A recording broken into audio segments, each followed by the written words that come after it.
vamos à palavra de Deus nesta noite.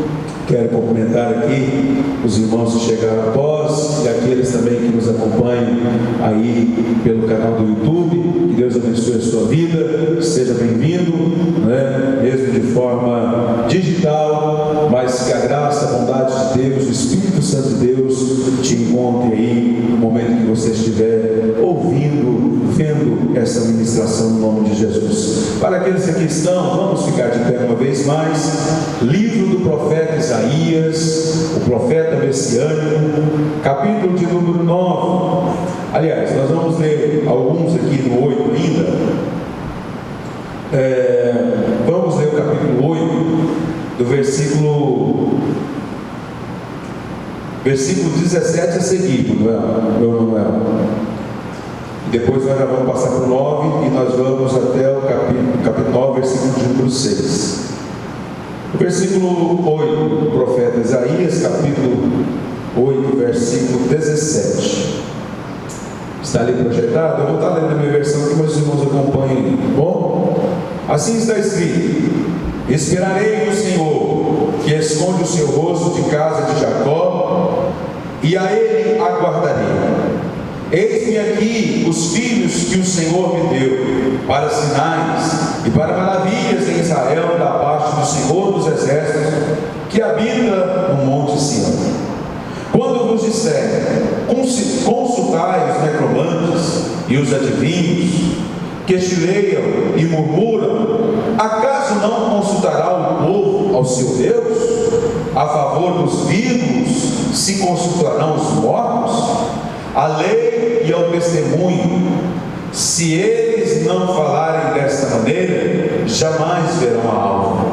Passarão pela terra duramente oprimidos e famintos, e será que, quando tiverem fome, enfurecendo-se, amaldiçoarão ao seu rei e ao seu Deus, olhando para cima?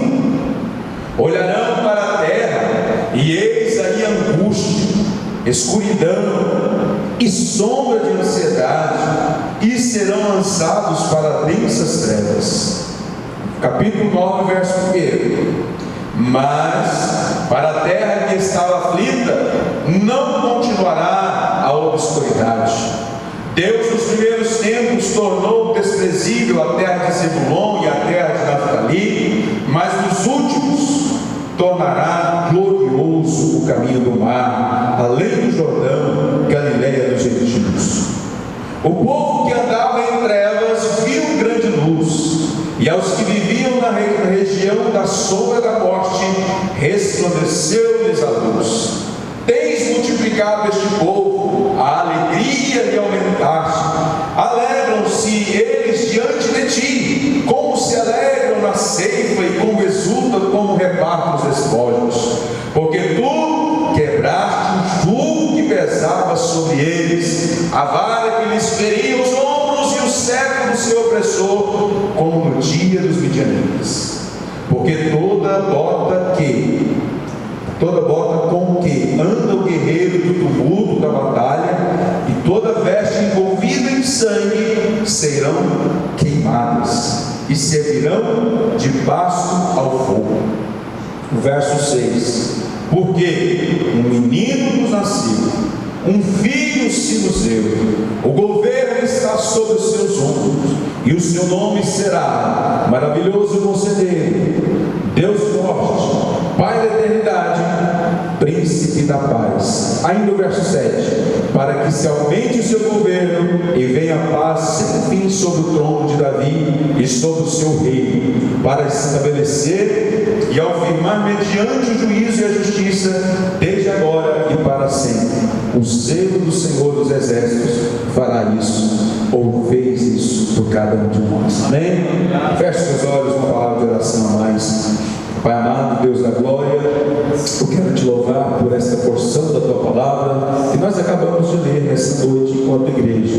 Reverberamos, ó Deus, cada palavra, cada frase, e somos testemunhas disso que foi profetizado, porque vimos o Rei da Glória, o Senhor dos Exércitos, o Filho que nasceu. Ó Pai, nós te louvamos porque foi através deste nascimento é que nós temos esperança, e que nós temos abundância, é que nós temos alegria, que nós temos a convicção, a certeza que o plano da salvação completou-se no nascimento do bendito Filho de Deus, Jesus Cristo. E aqui estamos, ó Pai, para testificar a respeito desta verdade, no nome de Jesus. Amém. Poder sentar, irmãos, Deus abençoe, em nome de Jesus. Nós vamos falar hoje aqui a respeito do nosso Redentor. O tema deste estudo é o Redentor vive. O nosso Redentor está vivo. Ele nasceu, desceu do céu, se fez homem, habitou entre nós, percorreu as terras porentas da Palestina, foi crucificado em uma cruz, derramou seu sangue carmesim ali, sua carne foi traspassada, ele foi morto, mas a morte não segurou o nosso Redentor. É claro que o cristianismo não teria de forma alguma a sobrevivência, não haveria hipótese do cristianismo perdurar até os dias de hoje, se não fosse a certeza de que o túmulo está vazio, de que Jesus ao terceiro dia venceu a morte, desceu às baixas profundezas da terra e tomou a chave da morte em suas mãos. E é por isso que nós estamos aqui. Mas tudo isso, irmã Deusa, foi um prelúdio, tudo isso foi proclamado, tudo isso foi anunciado pelo profeta Isaías, o profeta messiânico, 700 anos ainda antes. Aqui a situação que nós lemos deste povo, o povo de Israel, ainda no capítulo 8, o profeta Isaías, ele vai fazer usar os dois extremos a respeito deste povo. Quais são esses dois extremos, pastor? O primeiro extremo da condenação. Que condenação é essa? A condenação de um povo que virara as costas para o Senhor. A condenação de um povo que vivia da idolatria, que consultava cartomantes, que ia atrás de adivinhos. E o profeta Isaías ainda vai dizer: olha, vocês estão vivos, estão aí consultando os mortos, vocês estão aí, respirando, vocês estão aí de pé, estão indo atrás de mortos para saber direcionamentos para as nossas vidas.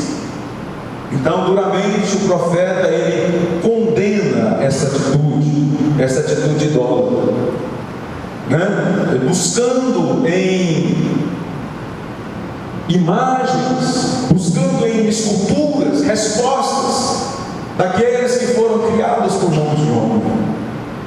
Então, ele vai dizer, aqui, ele vos será por santuário, mas será de pedra de... Aliás, aqui no verso 17 do capítulo 8, estou lendo já no capítulo 9 aqui.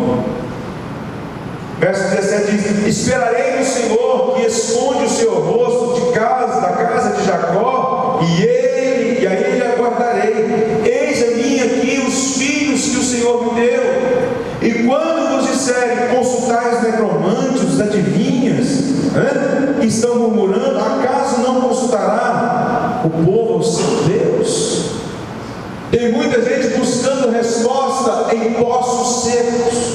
Tem muita gente buscando resposta onde não vão encontrar. Tem muita gente caminhando por caminhos que no início parecem caminhos bons, mas o seu final é caminho de morte, porque estão sendo errados, estão agindo de forma errada, estão sendo orientados de forma errada, E esta era a situação daquele povo. Esta era a situação de Israel, aqui 720 anos antes de Cristo. E o verso 21 vai dizer: vocês estão passando pela terra duramente oprimidos e famintos. E o mesmo profeta, ele vai dizer: olha, vinde, comprar, comer, sem dinheiro, sem gastar. saciar, deleitai, comam e bebam no Senhor do Senhor, aquele que é o pão da vida, aquele cujas águas matam a sede do homem. O mesmo profeta vai dizer essa palavra, e ele está dizendo que vocês vão passar pela terra duramente oprimidos e famintos, e será que quando tiverem fome, enfurecendo, vocês vão amaldiçoar o seu rei? Vai adiantar alguma coisa? Você lançar a palavra de maldição quando você tiver fome? Você está andando errado? Você está andando fora dos caminhos? Você está vivendo fora do propósito de Deus? Depois, na hora que as coisas derem errado, depois, na hora que a fatura chegar, você vai querer amaldiçoar Deus? Você vai querer jogar as contas nas costas de Deus? Ei, meu irmão e minha irmã, Deus nos dá um livre-arbítrio para tomarmos as decisões para o nosso caminhar, no nosso viver diário. O ontem é passado, o amanhã não nos pertence. O que nós temos é o agora, o que nós temos é o presente, e é hoje que nós devemos fazer aquilo que é certo. O melhor lugar para que nós possamos estar é no centro da vontade de Deus, é no centro da tua vontade que vai haver provisão sobre a nossa vida, é no centro da tua vontade que vai haver o quê? Direcionamento para os nossos passos, é no centro da tua vontade que vai haver o quê? Olhos abertos para ver qual decisão, como devo proceder. É no centro da vontade de Deus. O povo aqui tinha virado, irmão, de dar as costas para Deus, estava olhando lá para os outros deuses, estava lá cocheando entre os dois senhores. E aí o profeta ainda faz essa pergunta: será que depois que as coisas derem errado, vocês vão olhar para cima e vai amaldiçoar Deus? Quem somos nós para amaldiçoar Deus?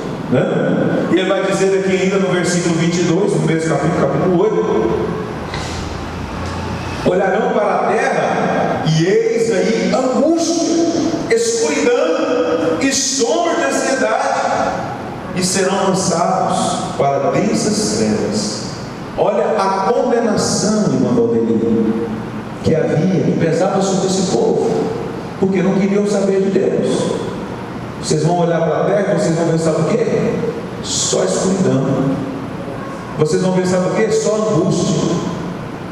Vocês vão olhar para fora e vai ver o quê? Só ansiedade, porque o povo não quer saber de Deus.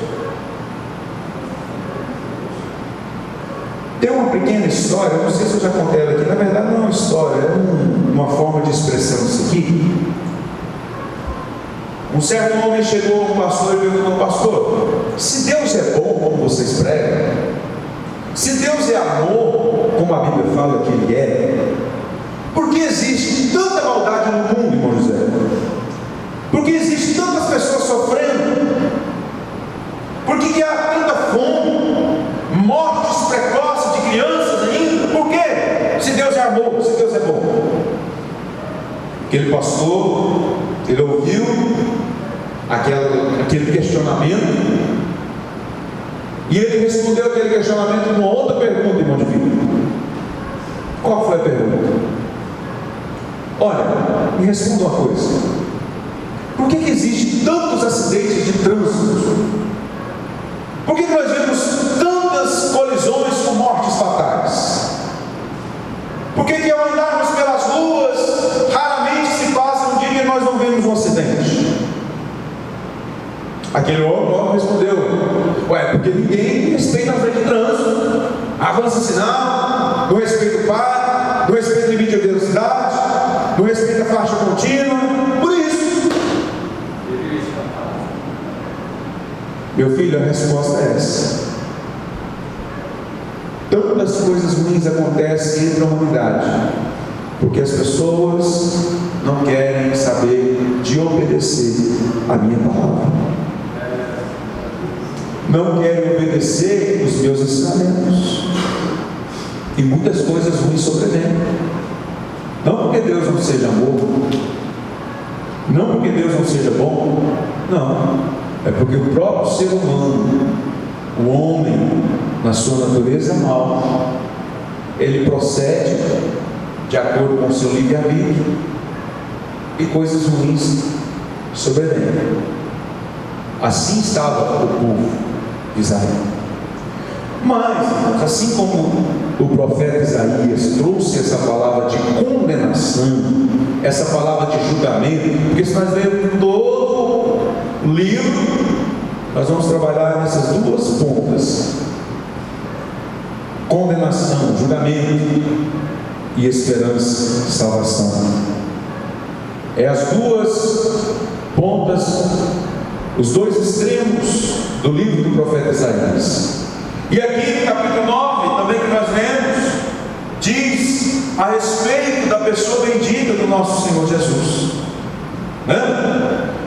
Capítulo 9, versículo 2 a seguir vai dizer: o povo que andava em trevas, o povo que andava em escuridão, o povo que andava sem rumo, o povo que vagava, de repente viu uma poderosa luz. Aleluia, aleluia. Jesus Cristo é a luz que ilumina o nosso viver. Jesus Cristo é a luz que ilumina o caminho para que nós possamos andar consoante a tua palavra. Louvado seja Deus, né? E viram grande luz, e os que viviam na região da sombra da morte, aqueles que estavam ao passo da morte, aqueles que não tinham mais esperança, minha vida agora acabou, de repente viu raiar a esperança. De repente aquele medo da morte foi transformado em gozo e esperança, na expectativa em vida. Louvado seja o nome do Senhor, né? Tudo isso, e resplandeceu-lhe a luz. Louvado seja o nome do Senhor. E no verso 3 vai dizer: tens-te multiplicado este povo. Tem multiplicado o quê? Sobre a sua vida, sobre a minha vida, a alegria do Senhor, a alegria do Espírito na sua vida. Isso tem se multiplicado por quê? Porque o Senhor nos alcançou um dia com mão forte e tem nos sustentado até aqui. E hoje nós vivemos não com a alegria do mundo, não com aquilo que o mundo pode oferecer, mas com a alegria que o Senhor Jesus tem colocado no nosso coração. Você sabe, meu irmão, minha irmã, o que eu tenho buscado em Deus a cada dia é que haja alegria no meu coração em poder servir ao Senhor. O salmista, certa vez, arrebentado pelas circunstâncias da vida, o que ele pediu a Deus? Restaura em mim, restaura no meu coração, na minha vida, a alegria da salvação. Aleluia. Venha o que vier, passe o que passar, enfrente o que enfrentar, nunca perca a alegria da sua salvação, nunca perca a alegria em saber que o porvir, que a alegria do futuro nos céus será maior do que qualquer tribulação que enfrentarmos nessa vida. A alegria da salvação. Tem dia que nós não somos super crentes, nós não somos blindados, nós não estamos aqui dentro de uma bolha. Não. Tem dia que o negócio aperta mais. Tem dia que as circunstâncias da vida querem nos jogar no chão, pisotear. Tem dia que você fala assim: meu Deus. Não é assim? Ou sabe o que acontece só comigo? Né, irmão? Né, Ana Paula? Tem dia que as circunstâncias apertam. Tem dia que parece que o vale é mais profundo. Tem dia que parece que a lama, né, ela prende mais os nossos pés. Mas é nesses dias, irmãos, que nós devemos relembrar, nós devemos estar sempre lembrando da alegria em poder servir ao Senhor, da alegria da nossa salvação. Eu estou passando por isso hoje, mas isso tudo é pequeno demais diante da glória do povo. Eu estou vivendo esse dia mal, mas esse dia mal ele vai passar, mas a eternidade está logo ali. Eu estou aqui passando essas angústias da vida, mas lá no céu, tudo vai se findar. Aleluia. Lá não vai haver morte, lá não vai haver separação, lá não vai haver dor, não vai haver doença, não vai haver nada que traga a tribulação para a nossa alma. Não, é o céu que nos espera, e por isso nós temos de ter alegria nessa salvação, né? Louvado seja o nome do Senhor. Aí a Bíblia vai falar que você, esse Senhor, tem tem multiplicado a alegria, né? Alegram-se eles diante do Senhor, como se alegram na ceifa. Um dos maiores momentos de alegria para o povo era no dia da colheita, onde você via ali, né, o suor, o fruto do seu suor sendo transformado em grãos, em sustento, em rendimento. Era prazeroso para o povo o dia da colheita. Tanto é que eles tiravam ali, né, as primícias daquela colheita e levavam à casa do Senhor, porque tinham alegria em colher.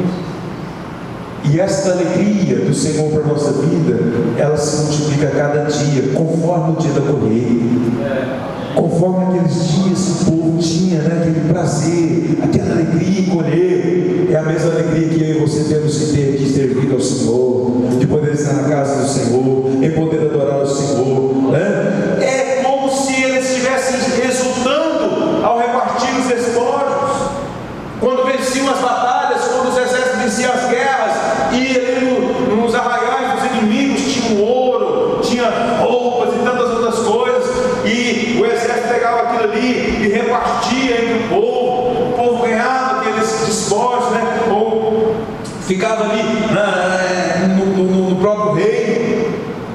Tinha alegria. Deus está repartindo a alegria do teu espírito nessa noite. Aleluia.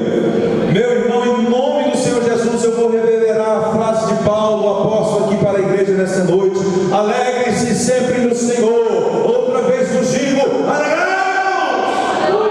no Senhor. Ele é a nossa alegria, Ele é a nossa porção. Aleluia. Louvado seja o nome do Senhor Jesus, né? Graças a Deus. Vai dizer mais aqui, vamos prosseguindo. Porque tu quebraste o jugo que pesava sobre eles. O jugo, o fardo, né? Jesus veio para aliviar o fardo. Aprendei de mim que sou manso e humilde de coração. Tomai sobre vós o meu jugo, que é leve, o meu fardo, que é suave. O povo vivia o quê? Oprimido. O povo vivia carregando um peso. Quantas e quantas pessoas estão no mundo afora, irmão, oprimidos pelas circunstâncias da vida, carregando o fardo, né? Às vezes do descaso, carregando o fardo da angústia, carregando o fardo do desprezo, carregando o fardo do pecado acima de tudo, carregando o fardo das incertezas da vida. Tudo isso é fardo, tudo isso é peso. O inimigo da nossa alma, ele quer o quê? Nos fazer curvar, baixar a cabeça e ficar igual porcundo, carregando fardo. Mas Jesus veio para nos libertar desse fardo. Jesus veio para tirar esse fardo dos nossos ombros, porque Ele levou sobre si, Ele tomou sobre si. Aleluia! Jesus aliviou o fardo. Aquela cruz tão pesada que Ele carregara ao subir ao monte do Gólgota, era para mim e para você. Não pense, meu irmão, minha irmã, que a sua cruz está pesada demais, porque o peso da sua cruz foi carregado por Jesus Cristo, nosso Senhor. Não pense. Se está difícil, Deus vai te dar força para prosseguir. Não está fácil, pastor, está pesado, mas eu quero te dizer no nome de Jesus, Deus vai te dar força para prosseguir. Deus vai renovar suas forças no dia de hoje para prosseguir. Deus vai te dar graça e sabedoria para prosseguir. Deus estará com as tuas mãos sempre estendidas sobre a sua vida para te ajudar. Você não está sozinho nesta caminhada. Não está. Louvado seja Deus, porque o Senhor, tu quebraste o jugo que pesava sobre nós, e a vara que nos feria os ombros, e o cetro do seu opressor, como no dia dos midianitas. Porque toda bota que anda o guerreiro no tumulto da batalha, e toda veste revolvida em sangue serão queimadas e servirão de pasto ao fogo. Isso aqui fala o que, irmãos? Fala da maldade, fala daqueles que agem com maldade, né? Os guerreiros maus, aqueles que não atentam para o seu próximo, aqueles que se desconsideram, né? Que nós somos irmãos, aqueles que pensam só em si, aqueles que estão calçados com as suas botas, protegendo seus pés e que os outros se lasquem, aqueles cujas roupas estão manchadas de sangue. Aqui nós temos aqui, né, um contexto de guerra. Aqueles que matam, não só com espada, mas com palavras. Aqueles que ferem e machucam, não com pedradas, mas com palavras afiadas. Aqueles cujo amor já se foi há muito tempo. Porque na guerra entre inimigos não há amor, não há ali uma consciência, no sentido de que ele é um ser humano como eu. Não é isso. Há maldade e que o sangue seja derramado.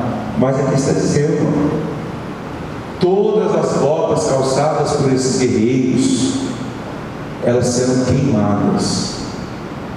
Todas as roupas cujas manchas de sangue estiverem, serão queimadas. O que a palavra de Deus está dizendo? Vai haver paz, a guerra vai sair de cena e a paz vai chegar. Está sendo profetizado, estava sendo profetizado 700 anos antes de Cristo, né? E aí o verso 6: porque um menino nos nasceu.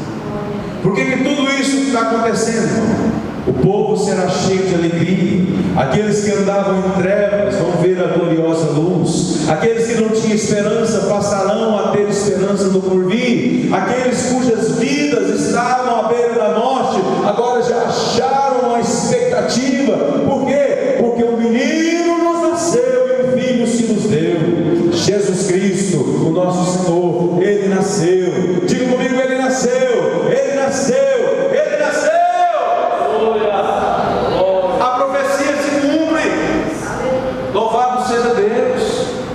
A profecia se cumpriu, porque um menino nos nasceu e um filho se nos deu, e o governo está sobre os seus ombros.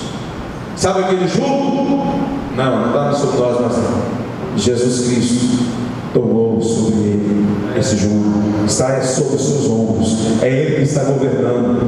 Nós, irmãos, quando nós entregamos a nossa vida para Jesus, nós já não temos mais a rédea da nossa vida na mão, não, Ele agora é o governo, Ele agora é quem nos guia, né? Tem pessoa que fala assim: não, Jesus, vou entregar para ti agora só meu fardo, vou entregar para o Senhor agora só meu jugo, mas as rédeas da minha vida estão comigo ainda, é eu que tomo as decisões aqui.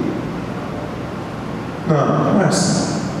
Nós devemos entregar todo o nosso viver para o Senhor, corpo, alma e espírito, e dizer como o apóstolo Paulo diz: agora já não vivo mais eu, mas Cristo vive em mim, Ele que rege a minha vida, Ele que rege os meus passos. Louvado seja Deus.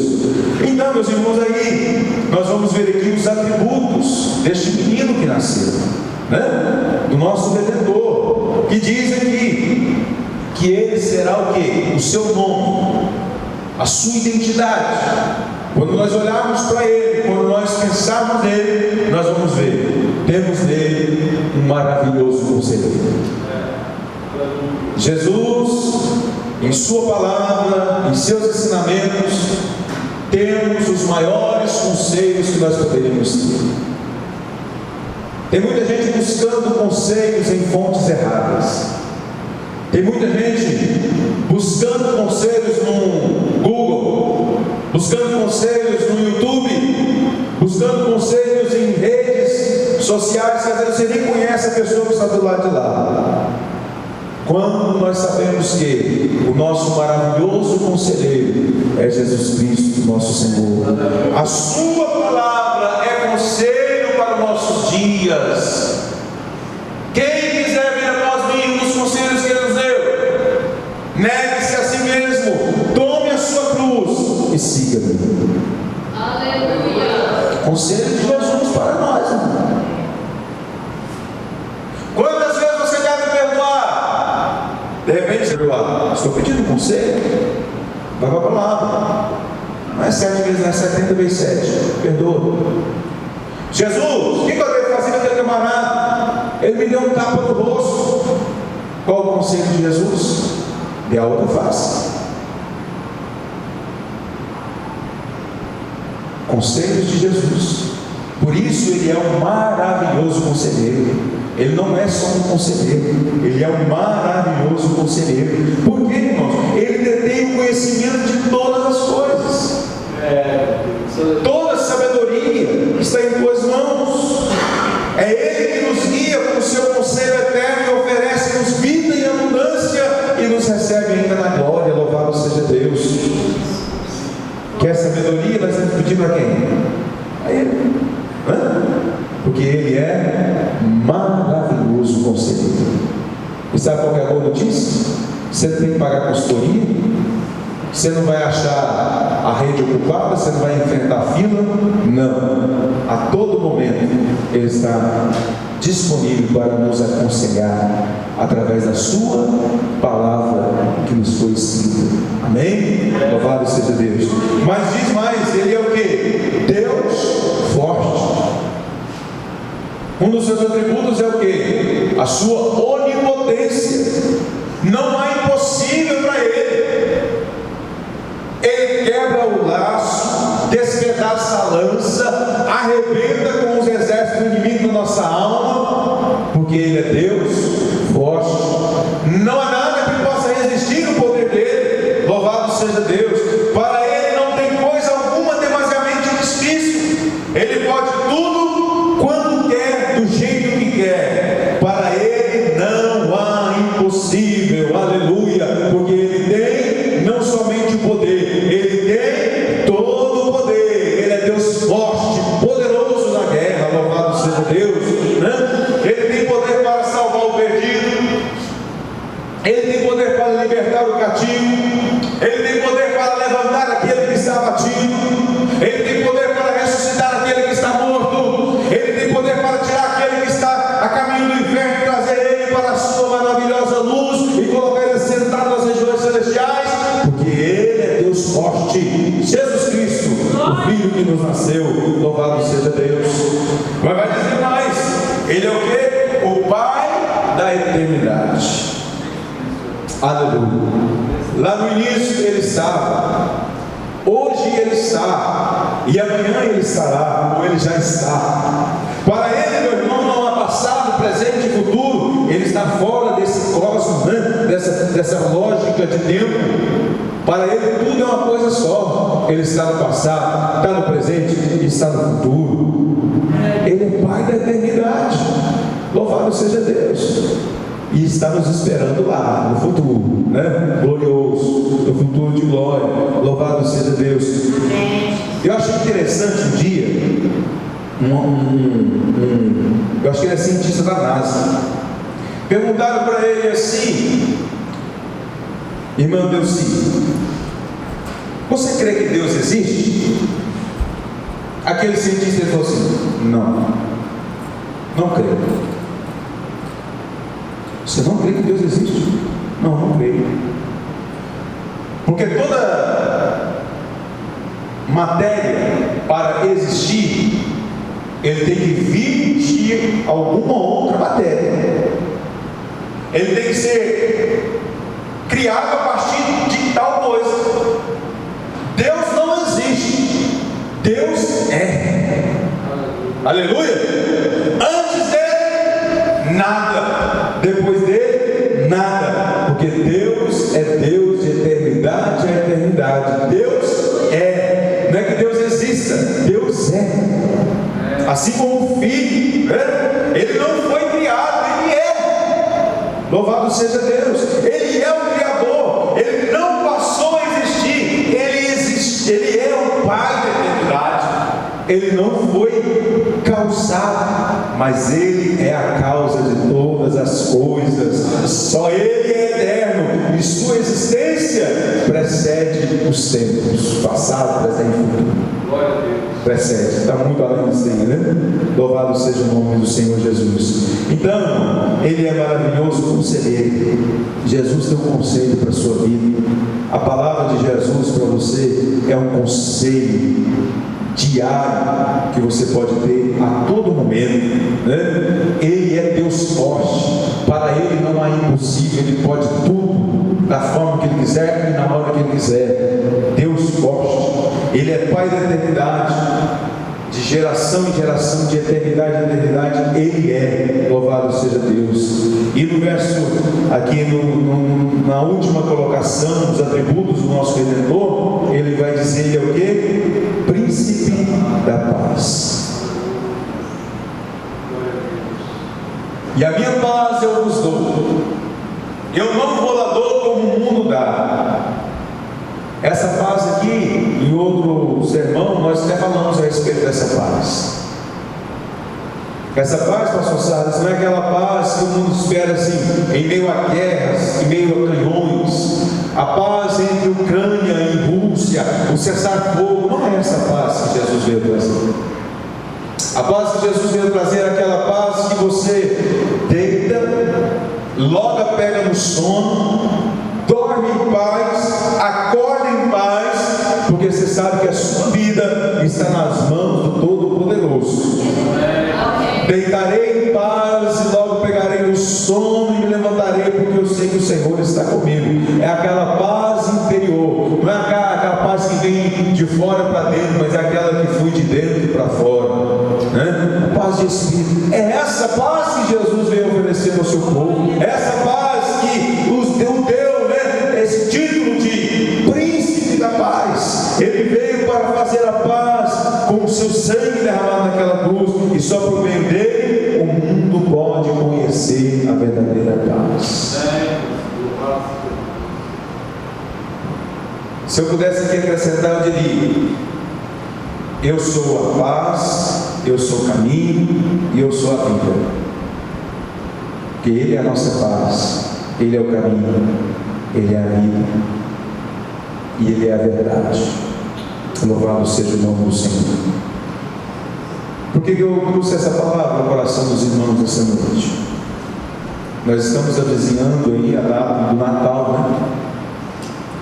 E o Natal aí no calendário capitalista, no calendário comercial, ele é um símbolo mais de comércio, em muitas circunstâncias, do que propriamente dito do nascimento do Redentor. Às vezes poucas pessoas vão, poucas não, mas algumas pessoas vão deixar de identificar, vão deixar de associar o verdadeiro sentido do Natal. Uma vez que não é simplesmente o nascimento de Jesus, mas é porque Ele nasceu. E é a partir desse nascimento que cumpre-se o plano da salvação para a humanidade caída, para o homem pecador. Qual o sentido do Natal para você? Jesus nasceu, o nascimento de Jesus, mas e aí? Pastor, não está escrito na Bíblia que é 25 de dezembro que Jesus nasceu? Não está escrito, meu irmão. Historiadores dizem que a data certa não é essa, diz que é março, abril, final de março, início de abril, no calendário judaico. Alguns dizem, não sei. Mas a questão não é o dia que Ele nasceu, a questão é que Ele nasceu e o Verbo se fez carne e habitou entre nós, trazendo salvação, trazendo alegria, trazendo cura, trazendo vida. Natal não é só lembrar do nascimento, mas é lembrar da proposta, da causa desse nascimento, o que Ele gerou para mim, o que Ele gerou para você, o que Ele gerou para toda a humanidade. O nascimento de Jesus. Tem casas que você pode pensar, tinha que ser Natal aqui todo dia, né? Porque olha como está diferente no dia do Natal. Olha como as pessoas se comportam diferente no dia do Natal.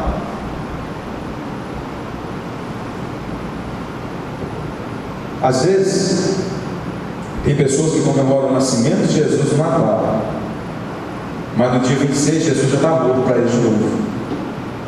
Aí passa os 364 dias do ano, como se Jesus tivesse sepultado. Aí depois do dia 25 vem, Jesus nasceu. Nós, enquanto igreja, enquanto testemunhas dessa verdade, nós devemos proclamar, vivenciar o nascimento de Jesus, não só pelo fato de ele ter sido gerado e concebido, não, mas tudo quanto isso provocou, tudo quanto isso trouxe de bom para nós. A profecia se cumpriu, Jesus nasceu, um filho se nos deu, e hoje por esse nascimento nós temos o quê? A esperança do porvir. Então, meus amados irmãos, fica essa reflexão para nós, né? Enquanto família, vivamos, né? O dia de Natal em todo dia, todos os dias, e que o Natal não seja simplesmente uma data, mas seja gozo na nossa alma, a cada manhã lembrar: Jesus nasceu e está vivo, e Ele é Rei dos Reis, Senhor dos Senhores, pelos séculos dos séculos. Amém. Amém?